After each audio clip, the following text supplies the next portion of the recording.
गुरु गोविंद दोनों खड़े, किसको लागू पाए, बलिहारी गुरुदेव की ગોવિંદ દેવનું દેખાય. એ પરમાત્માની દયા હોય ને તો ગુરુદેવથી જ આપણે ગોવિંદને ઓળખી શકીએ. એટલે ગુરુદેવ જીવનમાં બહુ જરૂરી છે. ગુરુ તો જીવનમાં હોવા જ જોઈએ.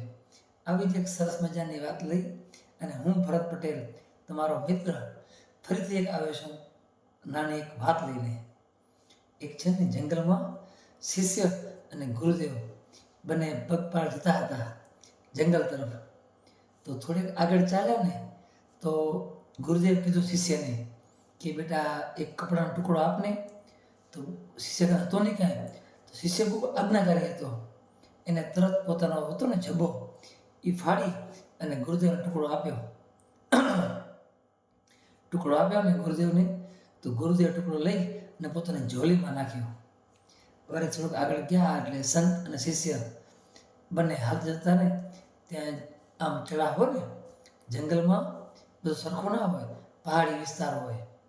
તો આગળ એક ને બળદગાડી જતી હતી, ઉપર ચડતી હતી બળદગાડી.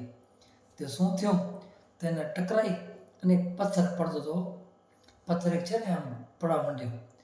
તો ખબર ના રહી કાંઈ, પણ થોડીક વાર થઈ ને ગુરુદેવને પગમાં લાગી ગયો.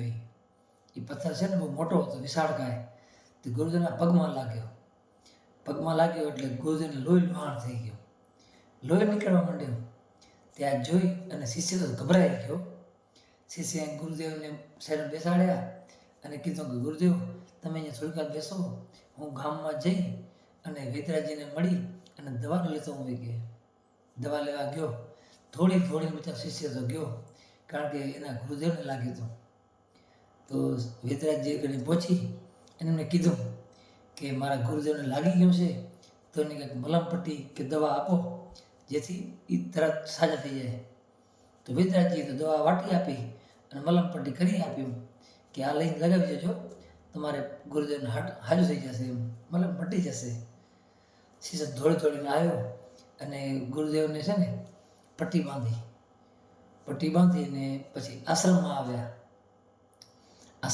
ને તો ગુરુ માતાએ જોયું કે આની ગુરુદેવને કે પગમાં જે લોહી નીકળ્યા છે, લોહી બહુ નીકળતો હતો. તો એ પગની જગ્યાએ બીજા પગમાં પટ્ટી બાંધી હતી. તો ગુરુ માતા તો ખારા થઈ ગયા. એ કે આ પટ્ટી કે જે પગમાં લાગ્યો છે એ પગમાં તો કે પટ્ટી નથી,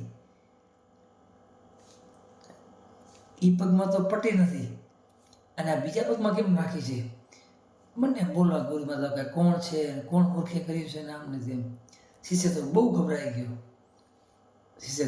એટલે કીધું કે મારાથી ભૂલ થઈ. ગુરુ માતાએ કે મને કે ઉતાવળમાં ખબર ન પડી કે મારાથી ભૂલ થઈ છે. કે શિષ્ય પણ ગુરુદેવ બહુ મૌન હતા.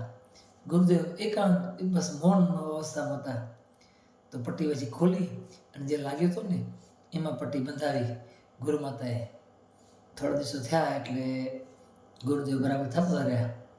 ત્યાં એક દિવસ ગુરુદેવ બહુ નાની અવસ્થામાં એમ કે બહુ મસ્ત મજામાં હતા, એકદમ પ્રફુલ્લિત હતા, આનંદમાં હતા એકદમ. શિષ્યથી રહેવાનું નહીં. શિષ્યએ ગુરુદેવને પ્રણામ કર્યા અને કીધું ગુરુદેવ કે મને મારા મગજમાં છે ને એક વાત ભરાઈ ગઈ છે. કે પણ આ તમને પ્રશ્ન પૂછો. કે ગુરુદેવ કે પૂછને બેટા. કે ગુરુદેવ છે ને એમને મસ્તીમાં હતા. તો પૂછને બેટા. તો કે ત્યારે આપણે જતા હતા, તમને એક બહુ મોટો પથ્થર લાગ્યો હોય કે ઉપરથી નીકળી અને તમારા પગમાં લાગ્યો હોય. કે તમે તો કેટલા અંતર્યામી છો. કે તમને પહેલાં જ ખબર પડી ગઈ હતી કે આ પથ્થર મને લાગશે. તમે પહેલાંથી મારા કને કપડો મંગાવ્યો હતો. કે મને કપડો આપી દે. કે અને મેં કે કપડો આપ્યો હતો, તમે તો બાબા રાખ્યો હતો ઝોલામાં, તમારે કામ આવ્યો.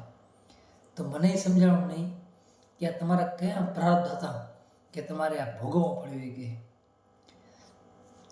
આમ તો છે ને સંતતા ને બહુ મૌની હતા, મતલબ મૌન જ હતા. કારણ કે મૌનમાં જે તાકાત છે ને એ બોલવામાં નથી. પણ છતાં પણ એમને લાગ્યું કે આ શિષ્યને આજ કીધા જેવું છે. તેમને મૌન તોડી અને કીધું કે બેટા એ છે ને એ મારો હતો નહીં, કાંઈ એ પ્રારબ્ધ છે ને મારો હતો નહીં. કે તને એ પ્રારબ્ધ તારો હતો એ કે તને પથ્થર લાગત ને એ મોટો તો તું દિવ્યાંગ થઈ જાત, તારો એક પગ છે ને કપાવો પાડતી કે, અને તું પગથી ક્યારેય કામ ના કરી શકતી કે, પણ મેં તારો પ્રારબ્ધ છે ને મેં લીધો એ કે, અને એ પથ્થર તને ના લાગે ને એટલા માટે મેં મને લગાડ્યો એ કે, એ પથ્થર મને લાગ્યો એ કે. તો કે બિચારો શિષ્ય તો ગુરુદેવને બહુ આંખમાં આંસુ આવી ગયા અને કીધું કે ગુરુદેવ તમે કેટલા દયાળુ છો, વાત કરી, પણ કે હજી મને એક વાત સમજાણ નહીં કે તમને જે લાગ્યું હતું પણ હું કે હળબડીમાં જે પગમાં લાગ્યું હતું ને એમાં પટ્ટી નહોતું બાંધતો અને બીજા પગમાં પટ્ટી બાંધતો રહ્યો, તમે છતાં બોલ્યા નહીં કે આ પગમાં પટ્ટી ન બાંધ, એનું કારણ શું એ કે. તો ગુરુદેવ કે છે ને કે લોહી લુહાણ નીકળ્યો ને એ બધું તારે પીડા ભોગવવી પડતી કે, પણ મેં એટલા માટે ન બોલ્યો કે ભલે હું પીડા ભોગવી લઉં પણ તને કે ન થાય કે. તો બસ આ ગુરુદેવની કૃપા કહેવાય આપણા ઉપર, કે આપણા ઉપર એમની કૃપા દૃષ્ટિ થઈ જાય ને તો બેડો આપણો પાર થઈ જાય.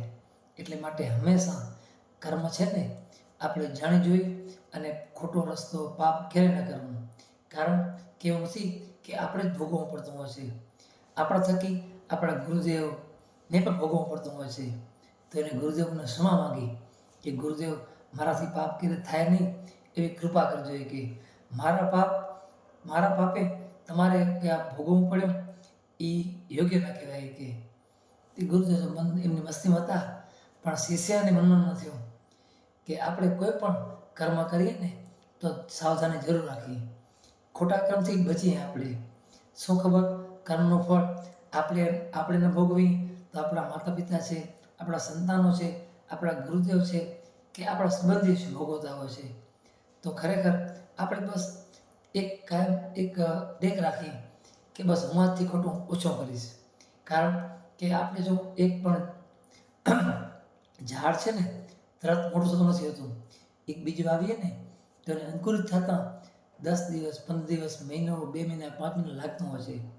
આપણે આ જીવનમાં ઘણા બધા પાપ કરતા હોઈએ છીએ, આપણે એમ કહેશું કે એક ઝાડ કે પાપ મૂકી દેશો તો નહીં મુકાય, પણ થોડું સમજી લો ને કે આપણે મીઠાઈ 5 કિલો હોય તો 20 ગ્રામ ખાઈએ ને તો આપણને મજા આવે.